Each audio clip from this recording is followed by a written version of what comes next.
వస్తున్నా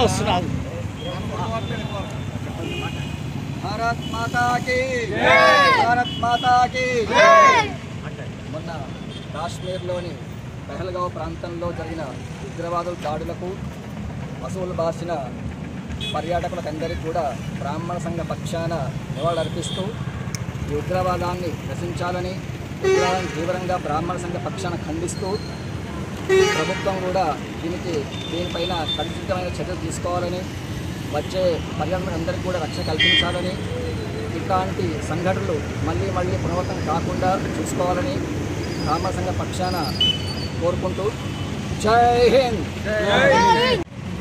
భారత్ మాతా కీ అఖండ భారతమైనటువంటి దివ్యమైనటువంటి భారతదేశం మనది. ఇటువంటి భారతంలో పర్యాటకుల పేరు పైన వెళ్ళిన మన పర్యాటకులకు అక్కడ రక్షణ లేకుండా పోయింది. సోదరులారా, మీరందరూ కూడా తీవ్రంగా మనమందరం కూడా ఖండించాలి. ప్రభుత్వము ఖచ్చితంగా దీని మీద చర్య తీసుకోవాలి. ఇది మా అందరి యొక్క విన్నపం. భారత్ మాతా కీ. అందరికీ నమస్కారం.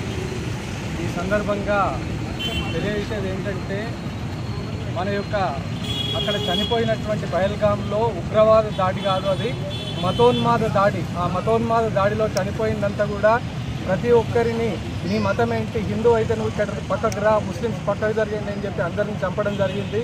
అటువంటి మతోన్మాదాన్ని పూర్తిగా ఖండించేంత వరకు కూడా మనం భారత ప్రభుత్వానికి సహకరిస్తూ ఈ యొక్క నివురుగప్పిన నిప్పులా ఉన్నటువంటి మతోన్మాదాన్ని అందరూ కూడా దృష్టిలో పెట్టుకొని ప్రతి ఒక్కరు కూడా దీనిపైన జాగ్రత్త వహించి అందరూ జాగరూకులుగా ఉండాలని తెలియజేస్తూ, మరణించిన వారి ఆత్మలందరికీ కూడా సద్గతులు కలగాలని మనస్ఫూర్తిగా కోరుకుంటూ భారత్ మాతా కీ.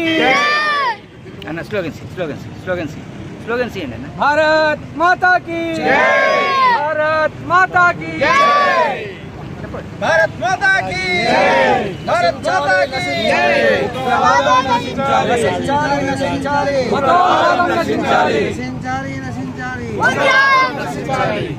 ధర్మో విశ్వస్య జగత ప్రతిష్ఠాః.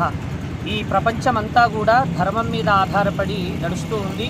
ఆ ధర్మానికి ఆలవాలమైనటువంటి బ్రాహ్మణోత్తములు నేడు మరి రోడ్డు మీదకి వచ్చి నిరసన ఎందుకు తెలుపుతూ ఉన్నారు? సమస్త విశ్వ కళ్యాణాన్ని కోరుకునేటువంటి బ్రాహ్మణోత్తములు ఈరోజు ఇంత పెద్ద ర్యాలీ తీసి మరి నిరసన ఎందుకు తెలుపుతూ ఉన్నారు అంటే, కేవలం మా యొక్క మతం యొక్క ఇదే నడవాలి అని కోరుకోవడం చాలా తప్పు.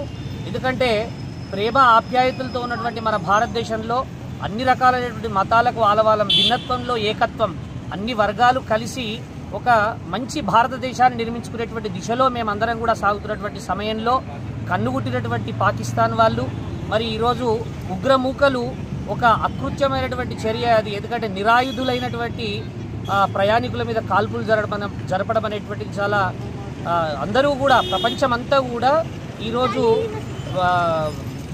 పాకిస్తాన్ చర్యను ఖండిస్తూ ఉంది. మరి యుద్ధం అంటే ఏ విధంగా ఉండాలి? మీ ద్వైపాక్షిక మీ యొక్క డిమాండ్స్ని యుఎన్ఓలో పెట్టండి, ఇంకా వేరే ద్వారా తెలపాలి, కానీ హింస ద్వారా తెలపడం వల్ల లాభం ఏం లేదు. కాబట్టి ఈ విధమైనటువంటి చర్యను మేమందరం కూడా ఖండిస్తున్నాం. ఈరోజు నవవధువు 7 రోజులైంది పెళ్ళయి. ఒక్కసారి ఆలోచించండి, ఆ ఆడపిల్ల అందరిళ్లలో కూడా ఉంటుంది కదా భారతదేశం అంతా కూడా.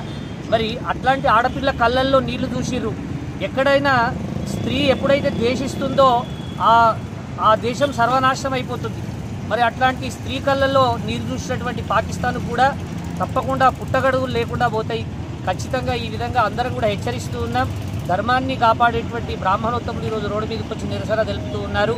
పాకిస్తాన్ యొక్క ఆ మత ఉగ్రవాదం ఏదైతే ఉందో దాన్ని మీరు పూర్తిగా నిర్మూలించుకొని మంచి స్నేహతత్వంతో వెలగండి. తప్పకుండా సహకరించడానికి ఈరోజు భారతదేశం అన్ని వర్గాలు ఉన్నాయి. ఇక్కడ భారతదేశం లోపల మరి క్రిస్టియన్స్ ఉన్నారు, ముస్లిమ్స్ ఉన్నారు, హిందువులు ఉన్నారు. అందరం కూడా చాలా సుహృద్భావ వాతావరణంలో అందరూ కూడా చాలా భారతదేశం యొక్క నిర్మాణానికి కృషి చేస్తూ ఉన్నారు. అట్లాంటి సమయంలో ఈ దాడి జరగడం నిజంగా ఒక చాలా హేయమైన చర్యగా మేమందరం కూడా పరిగణిస్తూ దీన్ని తీవ్రంగా ఖండిస్తూ ఉన్నాం. బ్రాహ్మణోత్తములందరి పక్షాన తీవ్రంగా ఖండిస్తున్నాం. భారత్ మాతాకి